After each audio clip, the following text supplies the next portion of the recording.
Hello everybody, and welcome to my monthly review.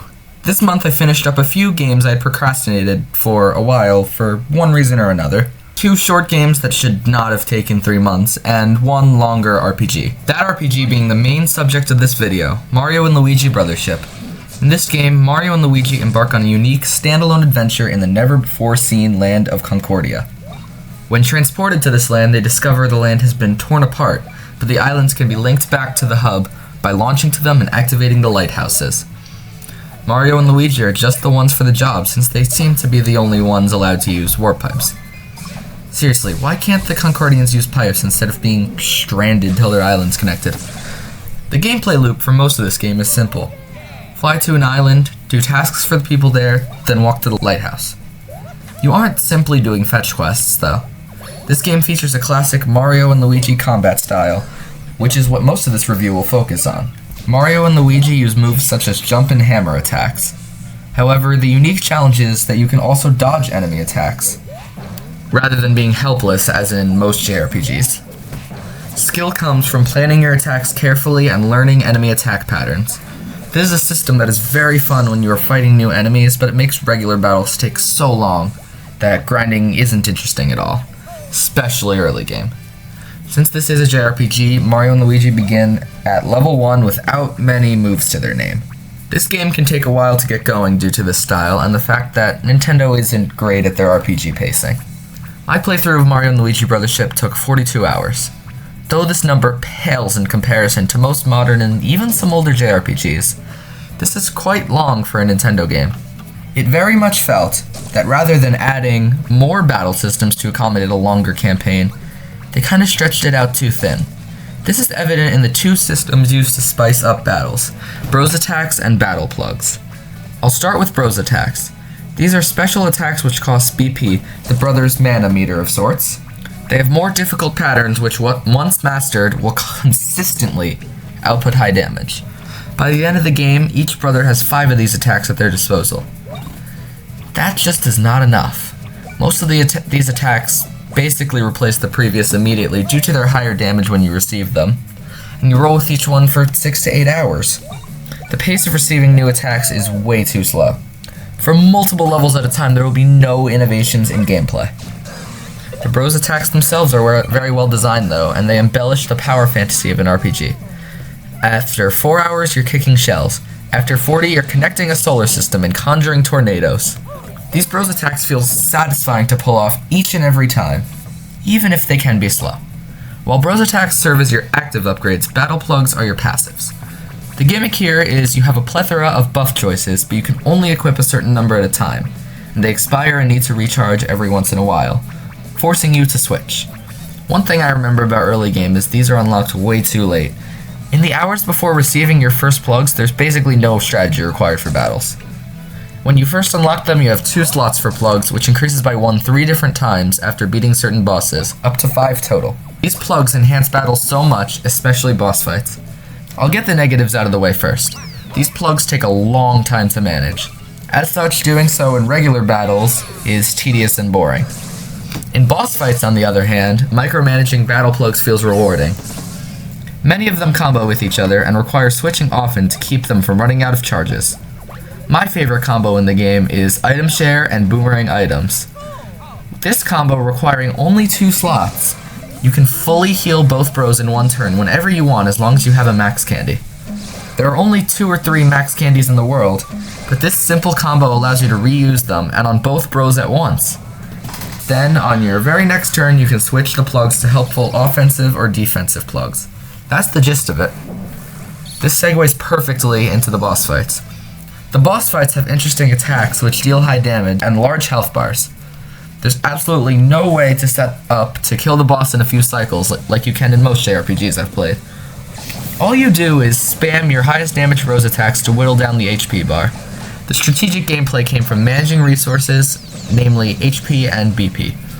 Only having to focus on defensive setup rather than having to micromanage offensive and defensive stats made this a relatively easy JRPG. I felt the difficulty was generally on the easier side, even though I stayed about 7 levels under-leveled the entire game. That's all I have to say about the gameplay. To sum it up, it's fun, but gets boring if making strategic plays becomes unnecessary. Before moving on to our next game, I want to quickly touch on the story. For the Mario franchise, it's a good attempt. A bit cliche at times, but at least it exists. There are multiple plot points in the middle of the game, rather than just a kidnapping, the game, and a rescue. The story is serviceable, and just what the game needed to make it a full package. This game is not the best value for your money, in my opinion, as it is Nintendo priced, in that we'll probably never see it under $50. But being that it's on the easier side, it's a good game if you either really like Mario or want to get into JRPGs. I've been getting into playing more games on Steam lately, and I wasn't planning on playing the Portal games so soon. But Valve, decades after release, tries to squeeze every last dollar out of their games, literally, and it's irresistible. Portal bundle for $1.50 was a bit too good to pass up. This month, I finished up my playthrough of the first Portal. It's a quick 3 to 4 hour puzzle game about, well, portals. The first 12 of the 18 stages in Portal are really just tutorials. You learn the basics of portal technology while only controlling one portal and the second being pre-placed. People who have played this game before were watching my playthrough and they made fun of me nonstop. It kind of helped though, since it felt great to solve each puzzle, especially in the last third of the test chambers where you control both portals. As the game is very short, these are the only 6 real stages, 13 through 18. There's not too much I can say about the gameplay of this game. You, the test subject, complete the 18 puzzles laid out for you using portal guns, and then you get cake. Great reward for a job well done. What were you expecting, money? This is a capitalist corporation after all. Wait, that's the wrong clip. This game doesn't try to cart you to a flaming painful death. Did I accidentally download a mod? Okay, at least they didn't take the portal gun away. Convenient that my escape route is made explicitly possible with the game's core mechanic. The game shifts to a still puzzly environment at this point, but the atmosphere is darker, giving the sense that now instead of completing challenges, you're pressing on. Also, why does GLaDOS keep telling me to go back? I'm not going to. It's literally easier to move forward than to go back. Once at the end of the facility, GLaDOS attacks you. You politely take the rocket to the face and die. Is what I would say if this arena also didn't happen to have conveniently portalable walls that can be used for retaliation. Then you escape. And there is cake. It's not a particularly good cake, but the multi-billion-dollar corp is on a budget here. I had a fun short time with Portal, and I would recommend it if it goes on sale like that again. Okay, that's the end. I'm not touching the advanced challenges. Cat Quest 2 is a silly little action game about a cat and a dog who go on cute little adventures together. My sister is a person who is obsessed with cats, so I thought it would be fun to play this game with her. It's the first multiplayer game in the series, so I decided it was a good place to start. It's an action RPG filled with cat puns and childish storylines. It is, however, surprisingly challenging. This action RPG featured 2 distinct classes to play, a mage and a warrior, and a bunch of different spells where you had to choose which player received each spell. I played the warrior. This is certainly the harder class to play, since it involves getting up close and personal with your foes. Dodging attacks is imperative, but it comes with rewardingly high damage per second. I equipped the healing spell since most attacks were being directed at me, so I would get hit more often. This healing spell is amazingly designed.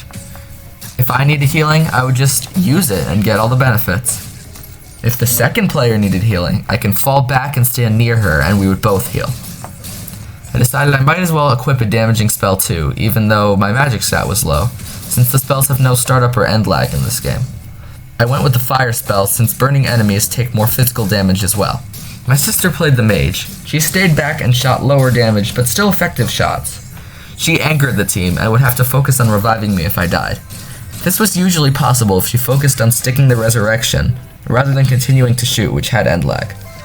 She took many spells, such as a shield spell which shielded both of us, and a wind spell to knock enemies away for more efficient zoning. That's the basics of combat.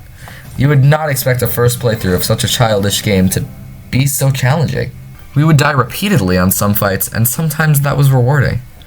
My one problem with the game is that leveling really only happens upon completion of quests, and killing enemies barely rewards you with any experience.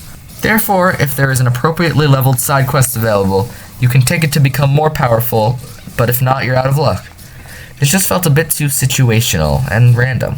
Another thing is, thank goodness this game was short. Our playthrough logged 7.8 hours real time. This was a fairly quick playthrough. We did only a few side quests and optional dungeons. We likely eventually will go for the completion in this game, especially since the achievement list does not require more difficult playthroughs to be completed, even though they exist. It'll be a cozy time reaching max level, bulldozing through cute and cringy side quests, clearing every corner of the map. However, I think a base playthrough provided me enough to say in this review, and I don't think we'll attain 100% soon. My final ratings for these games: Mario and Luigi Brothership, 7 out of 10. Portal, 6 out of 10. Cat Quest 2, 6 out of 10. Thank you for tuning in to February's monthly review. Subscribe to be notified when the next one drops, and leave any feedback in the comments below. After I flooded the enrichment center with a deadly neurotoxin to make me stop flooding the enrichment center with a deadly neurotoxin. So get comfortable while I warm up the neurotoxin emitter.